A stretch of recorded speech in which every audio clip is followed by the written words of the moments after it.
Hello and welcome to Metro Home Theater Tech Tips. I'm Brent McCall. I'm Adam Rogers.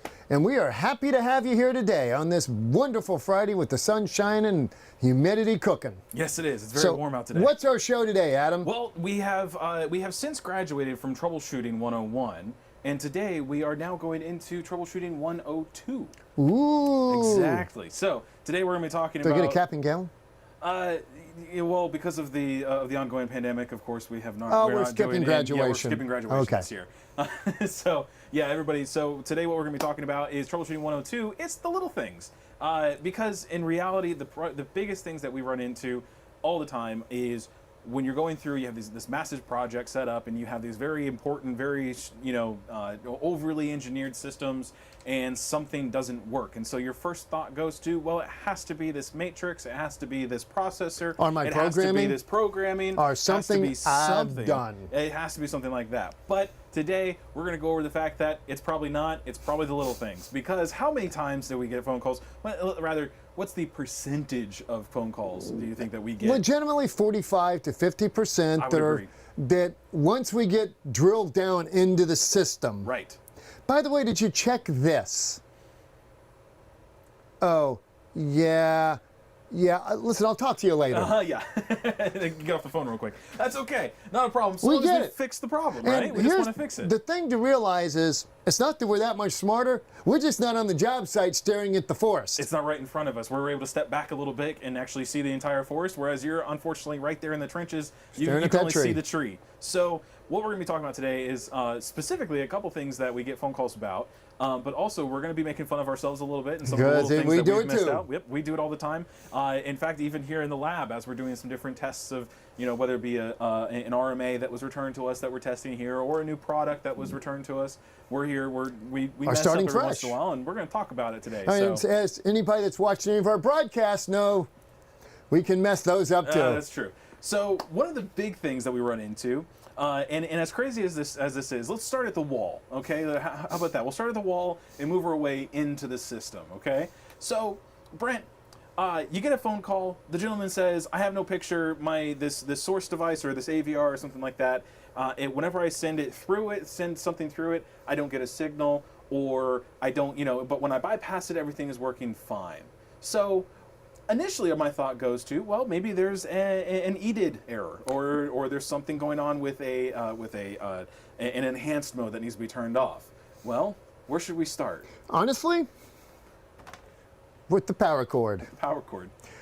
We all laugh about this, Right. But I promise you, every single one of us has made this mistake. At least once. Now, and here's frequently where the mistake happens. It's not that it's not plugged in, and it's not that it's not plugged in, it's just not plugged all the way in. Right. And it does matter. I have this sixth sense that's going to say that's going to be a reoccurring Yes, it statement is. of today's episode. So again, everybody, welcome to the episode today. Thank you so much for checking in with us. As always, leave your comments down below. Leave your chat information down below. If you have any questions, leave them in the comments with us today. We will talk about those questions throughout the show today. We're happy to do that. If it's on topic, great. If not, we'll even talk about it as well if it is something that we should talk about at that point. You may have an idea that we've missed, and we certainly want to hear it because, believe me, my 40 years does not encompass everything that can go wrong on a job. Luckily, there is dirt that still is older than you. I just want to make you. sure you understand. So,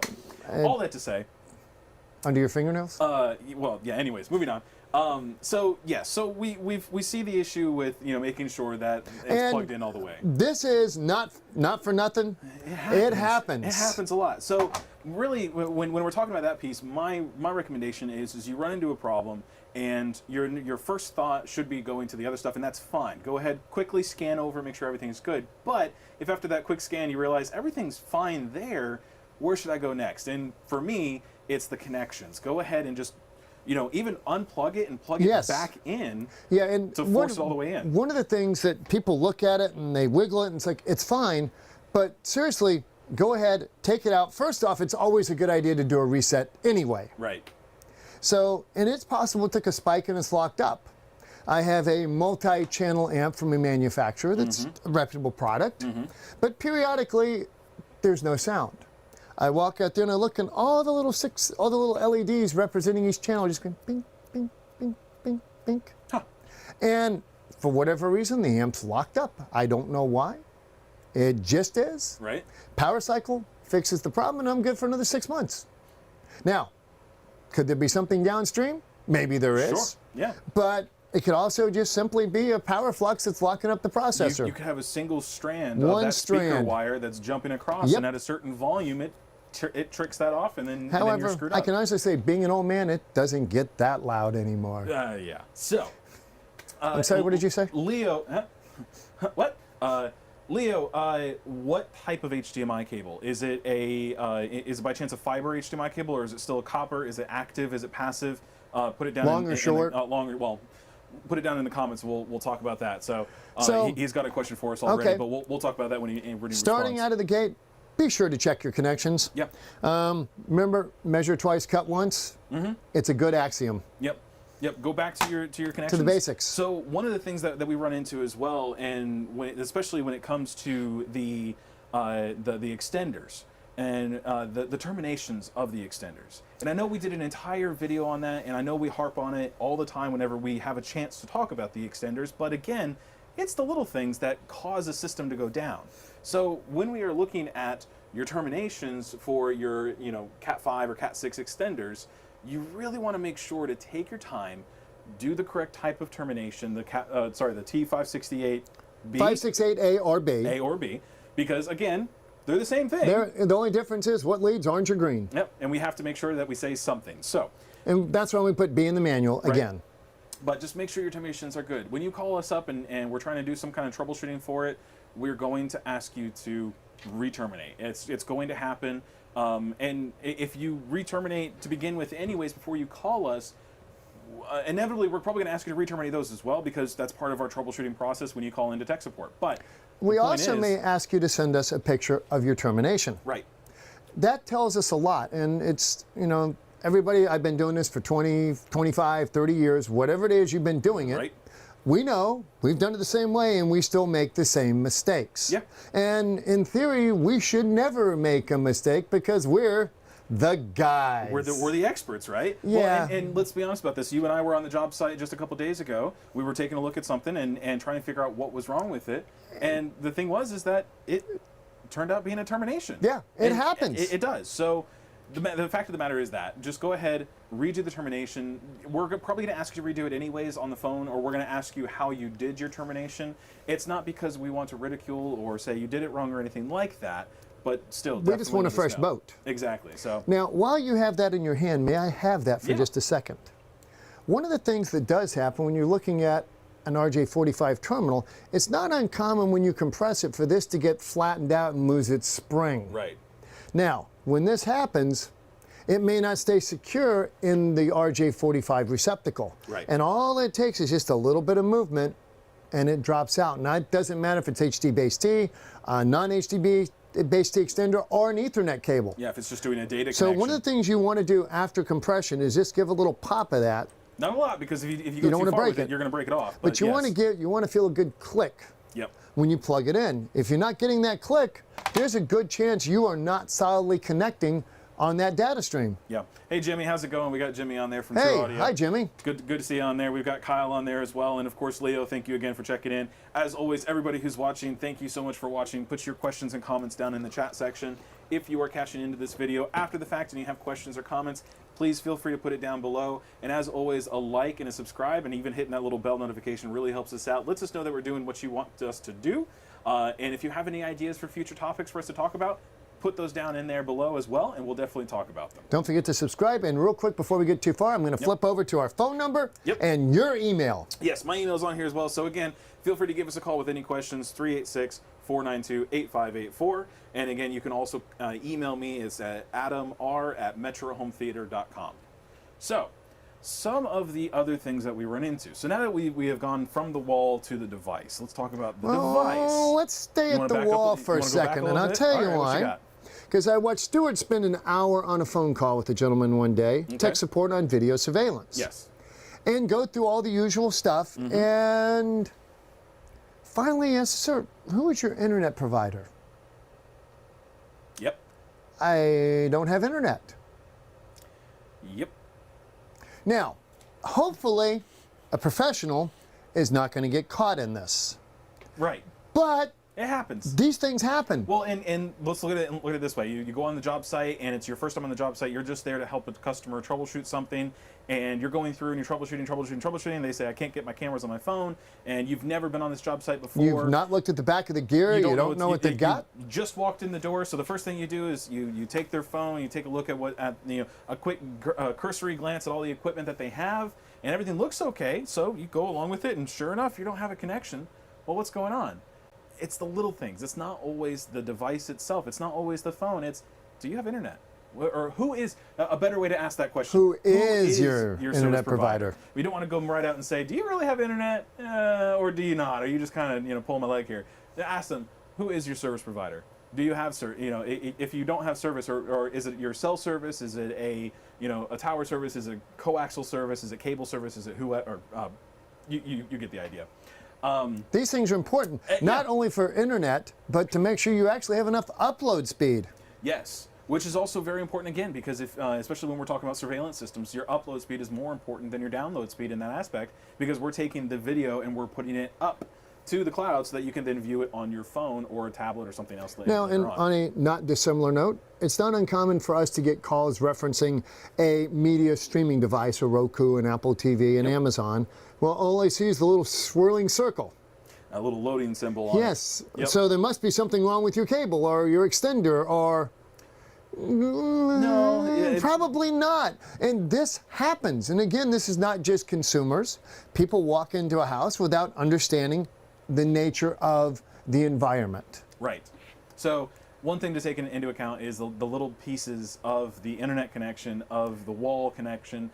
Is the cable service that's coming into the house or at the wall, is it screwed in all the way? Is it cross-threaded? Is something weird going on If you there? don't have it, download a speed test app. Yeah, definitely. OOLA is a good choice. Yeah, Ookla. the Ookla. O-O-K-L-A. Yep. Ookla. Ookla. So great service for them. So, so now let's go to the device. Okay. Because I have a really good one. And Okay. here's the thing. And again, we're not calling anybody out. We're just saying it happens because it happens to us. It happens. So, in fact, if you would grab the extender that's there behind my keyboard to the right, that one, nope, to the right, there you go. Yep. So, we have our extenders. We're socially distancing. Yes. So, we have our extenders, and this is our CS-HDC5EXT SRPOE. This is our entry-level extender that does a 1080p signal. We have a lot of people use them for NVRs and DVRs. Now, this is a great piece for that because it's got EDID control, so you can make sure that you're getting the correct EDID information back to the source to tell it what information you want to see on the TV. So, however, what this piece does have, if you flip it over to the top-down shot, what this piece does have is an in and an out HDMI. So it has loop out at the transmitter side. So you've got the other side which has the where Category the cable. category cable plugs into. Thank you. But on this side, of course, you've got to have the HDMI in and HDMI out. So go ahead and flip us back. So I get a phone call from a gentleman, and he says, "Everything I do, I can't get a picture. I don't know what's going on." And I ask him, "Is there any way that you can bypass the extender and go directly to the NVR and to take a look at that?" And he does, and he gets a picture. And so we start going along, I start talking about the path, and I say, "So you've got going from the NVR to the extender, from the extender to the receiver, from the receiver to the TV, correct?" And he says, "Yeah, that's how it's all hooked up." And I said, "I'm not sure exactly what's going on. Let's look at a couple other things before we go too far." And I had him in detail tell me exactly what port everything is connected to, because let's be honest, it's the little things. That's what this topic is about. When you do your troubleshooting, most oftentimes it's the little things where they're not quite connected. So in this instance, the gentleman did have it plugged into the HDMI out of the extender. And so it happens. Sometimes it's hard to see which one of these is the in and which one is out, especially have it mounted on a wall behind something, so it's kind of hard to see. It was plugged into the out. And it turns out, as soon as we moved it over to the other side, we got a picture, hunky-dory, everybody's happy, we can go home and make some money. On that same note, it was not unusual. In the early days, we used to say transmit and receiver on our extenders. Right. Now we say source and display. Right. And do you know why we do that? Because the people would put the receive side on the source side. At the receiver. Yep, and they would put the transmit at the other They side. put the receiver at the receiver. Yep. So we changed that now. We now say source and display for that reason, so we can And make sure that HDMI in and out's a pretty good indicator as well. Right, exactly. So again, it's the little things that we look for whenever we're doing troubleshooting. This is a little bit of an insight as to what we deal with. So again, as always, any questions or comments, put it down below. Give us a like and a subscribe, and we'll talk more about that later. So some other Now, things. I want to talk about your little stray wire that you mentioned that might be my problem earlier. Okay.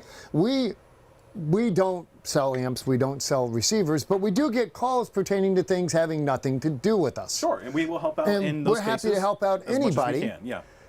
And it is not uncommon, particularly with amps with guys don't have terminated wires, Right. where that one strand will cause the amp to shut down or kick into auto protect. Right. So throwing a meter on it may not show that because it's only when it's under load. Right. So do check all your wires. We're back to the little things, and it's something you may not even see. Now, it's not uncommon, particularly in our industry now, where the average age is 45 to 55. Yeah. Take your glasses with you on a job site. Yep. Take your glasses. And it's not your phone has a flashlight yes, and on it does, and it also has a magnifier on it. Yes, it does. So use the resources that you have. As always, the main reason that we're having this conversation today is to help you, one, maybe not have to call us. And we're happy to take your call either way, but again, it takes time. It takes time away from your And day money. and away from your project, and that's money that you're putting into something that you would rather not want to. So we're saying, do this real quick before you give us a call and have to wait on hold for a couple minutes, or go ahead and call us, but in the meantime, while you're waiting, go ahead and try these things as well. Now, I have a trick question for you. When you're Okay. on a job site working, and you still do go out to job sites and work, Correct. when you have a problem, how long do you wait before you call tech So support? we had this conversation. Yes, and we I think did. we had it on air before as well. and but different answers. yes, we did. So for myself, and again, I've never been the person who is paying the paycheck for the person who's going out there to do it. So my mindset is more into finding out what is wrong. I myself will give myself a full 30 minutes because when I first get there, when there first is a problem, I usually take at least 15 minutes to scan over all the equipment real quick just to find out what's going I'm on. not asking that question. I'm asking once you have done everything you can think you can do. From that point, immediately. Well, once I get to that point, once I get to the point where I have done everything that I can possibly think of, and I've already gone through the stuff that we're talking about today, like starting from one end and working our way to the other, then I will call. It's almost immediately at that point for myself. But when a problem first arises, I will give myself probably about 30 minutes to find out what's going on. I have generally found 15 minutes gives me the time to do a research. Mm-hmm. You know, is it a programming issue? Have I done something here?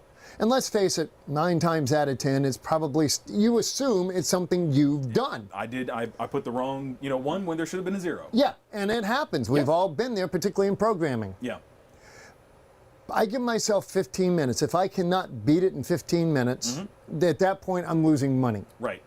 And I don't like to lose money. Right. I don't think any of us do. So we're trying to keep that money in your pocket while So you're doing call troubleshooting us. stuff. So yeah, please Now, call us. and here's the thing. Again, as mentioned at the beginning of the show, we're not standing in front of that tree. Yeah. It's not that we're the smartest guys in the world. Yep. In my case, I've stepped in many piles of fecal matter just because of age. Well, you don't wear your glasses. That too. So. But it does come from somebody outside. Even if it's not us, call another integrator you know. Right. So let's talk about this. So we were on the job site the other. In fact, we talked about this on Wednesday. We were on the job Which is site. a tad bit embarrassing. Yeah. Well, hey, look, I'm putting myself out there.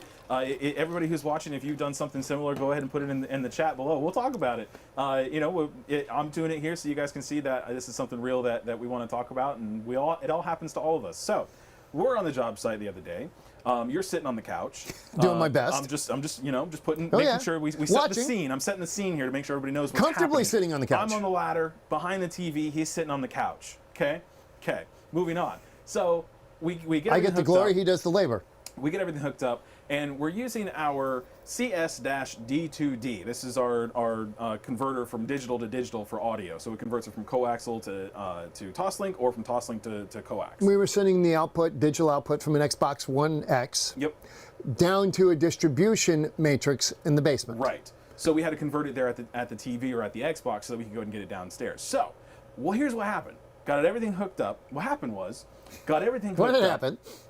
And I got no audio. I have no audio. The programming shows that the amp is maxed out, in fact, and so if audio did miraculously turn on, it would have blown us away anyways. Everything should be working fine the way that it should be working. Had the audio from another source working fine, but the audio from that source did not work fine. My first thought went to, we've got a crap Xbox. We've got one that's DOA. It's not working at this point. That was my first thought. Well, but you did not share that one. The first thought you shared with me was, maybe I've got the in and out backwards. And you checked it. And I did check that. And you that's didn't. That's what started it. So my first thought, now I kept that to myself. My internal monologue was, well, we must have a bad Xbox. And it happens. You know, we get defective devices. Oh, yeah. Well, yeah. Look in our rack. We have a bad there Xbox. we go. So what we did, actually, I think it's over, I don't know where that's at. So I'm there, we get everything hooked up, and at that point, Brent asked me, is it backwards? Do you have the connection backwards? No, that was your idea. Was that mine? Yeah. Oh, okay. So I don't remember the exact course. I asked if you had the switch when you said you had it wired right. That's what it was. So what we did, I went up there, checked to see if it was wired in backwards, because with that piece you can wire it in backwards. And I checked. It looks the same on both sides. Yep. So I went and checked it, and everything looked fine. Power was plugged in. I had a little red LED light that was lit up to tell me that there was power. So everything was good there, and still no audio. So then Brent, who was again sitting on the couch, Doing my best. doing your best. I think he was scrolling through Facebook on his phone or something. But all that to say, iPad, but yes. iPad. Yeah, you're right. So Brent pipes in. Do you have the little switch flipped? I had completely forgotten that I even had a switch to select if it was Toslink or coax. So I had no idea which one it was. And at that point, I realized, nope, I didn't flip the switch. I should have flipped the switch. And I didn't. But I did, and I fixed it, and all of a sudden, as soon as I flipped it, we had audio.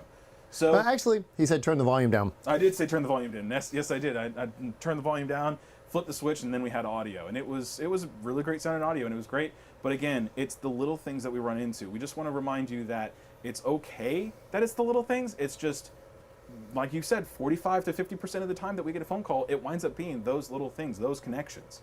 So And again, we're not here to judge you, because we make those the same mistakes. Just sitting at this end of the phone, the customer's not leaning over our shoulder. That party's not starting in 15 minutes. Right. We don't have the pressure that you do, so we can think a little clearer.